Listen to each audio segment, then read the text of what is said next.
as you have tracked this, Geena, from the time this started until now, and compared to even 20 years ago, 30 years ago, what have you seen change?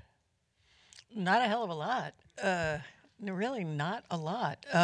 The number of female characters, the ratio of male to female characters is pretty much still the same.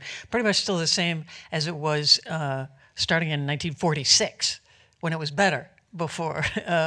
But That's when Betty Davis did all the roles, right? what's that? Betty Davis had all the roles. Right, exactly. But obviously there is some progress, and TV is doing a much better job in front of and behind the camera, and there's some pockets of improvement. Characters are more hypersexualized than they were 20 years ago.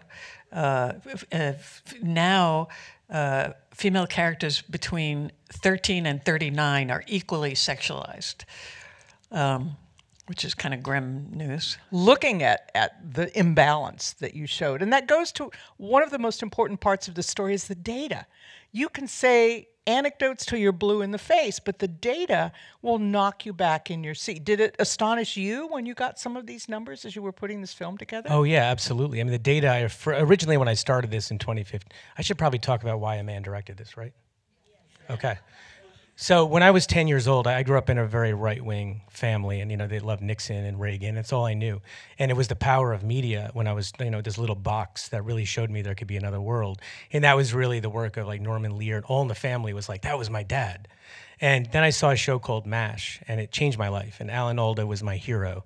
And the more I learned about Alan Alda is that he called himself something that in my family was a bad word, and that was feminist. And yet he said it, he wore it proudly like a badge. And I was amazed by that. I'm like, how can a man call himself a feminist? It's so embarrassing.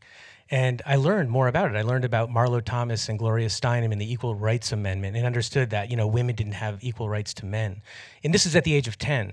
So then I made a movie called Casting By, which was going to be originally, about a casting director named Marion Doherty. And I remember sitting down with Marion Doherty on the couch in 2007 when I started, and I said, she goes, we're the only main title credit that doesn't have its own Oscar. And I was like, why? And she goes, well, we're 75% female. And that's why. So I was introduced into the roadblocks that women face in Hollywood by making this movie that was supposed to just be a tribute to a casting director. I realized an entire profession had been stigmatized because it was majority female.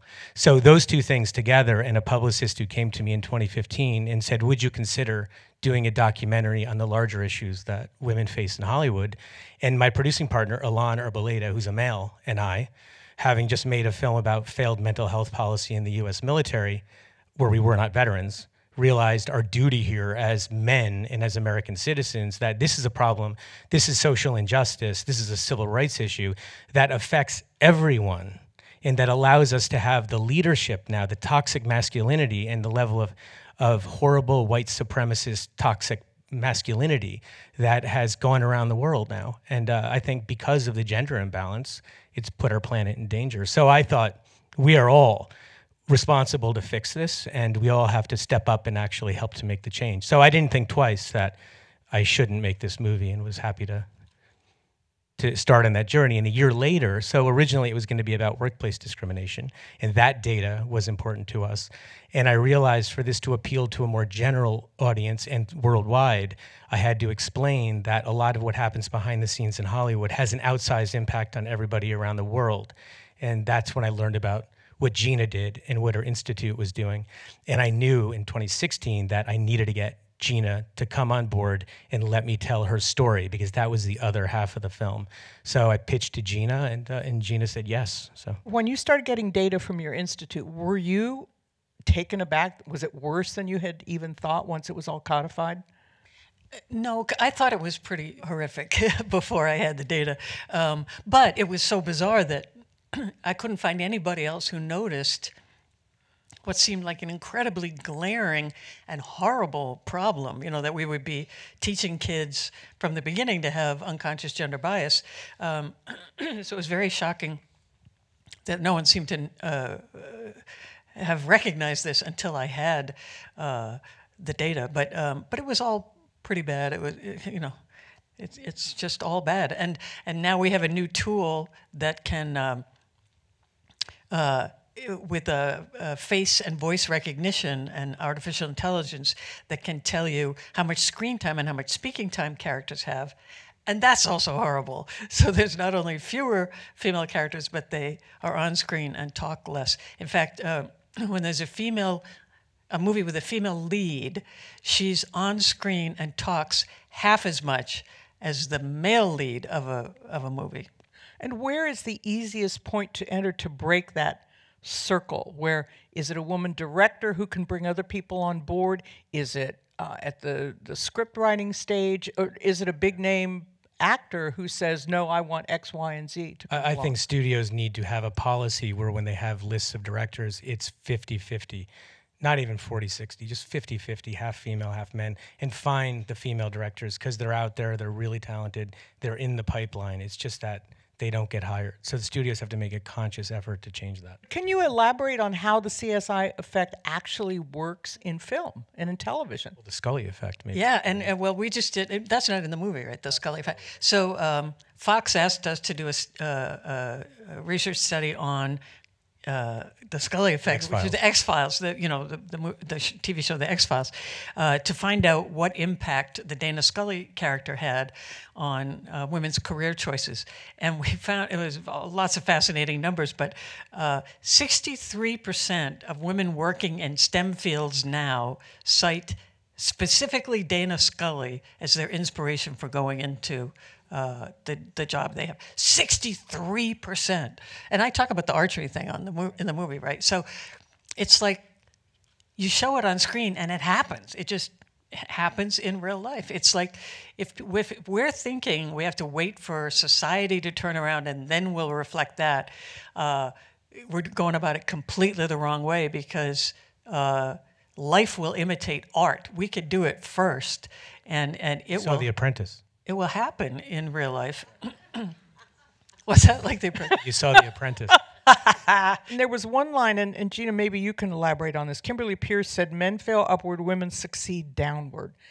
Where do you see this? Can you give us some more examples of this? Oh God! Well, I mean, her example is so excruciating. It's an embarrassment. It's a shame on the industry that she would make Boys Don't Cry and then not work again for 14 years. I mean, 9 years. Oh, 9 years. Patty Jenkins was 14 between Monster. Oh, Patty was 14. That's right.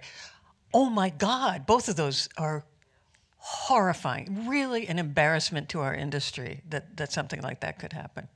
But we all know, have heard about it, read about directors who have a movie that's a big flop and they immediately just get another one.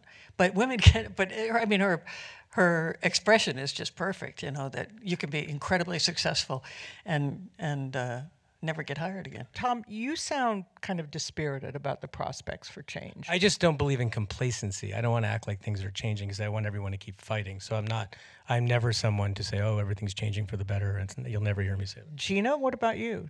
Do you...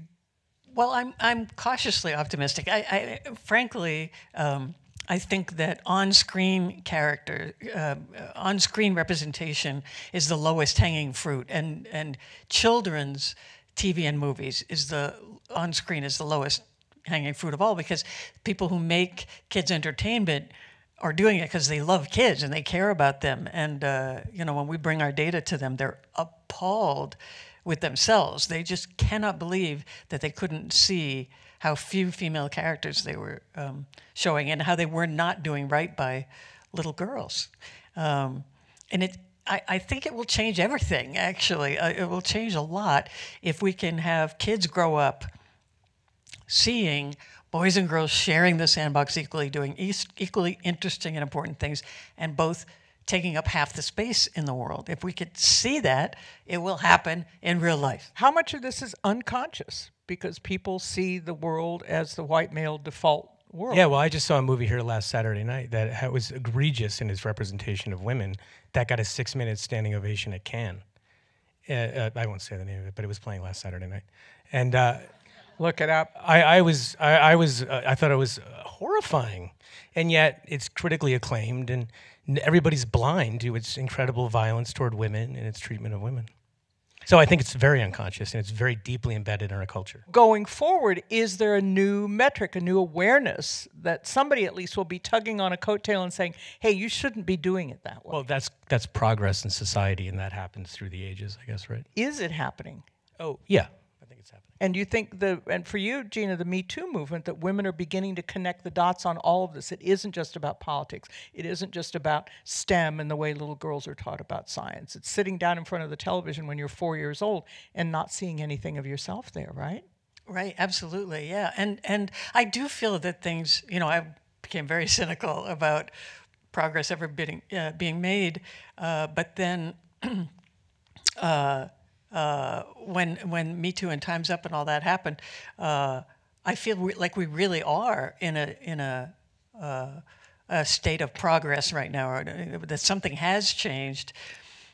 And the most apparent thing to me is that it's now okay to talk about all this. Look at everybody talking about this and passionately and revealing, ways that they were discriminated against and shortchanged and abused and all of that. And I think that we all felt earlier, before all this happened, that the worst thing you could do ever would be to complain, that they'll just hire somebody else. And you certainly wouldn't want to let on that you were sexually harassed or that you were paid less money or anything, because you just completely assume, well, nobody will want to work with me. If I'm in any way the slightest problem, no, they'll just won't hire me. Well, I do want to thank you both. This is a remarkable piece of filmmaking, and it really moved me, and I'm sure there will be millions of others who feel exactly the same way.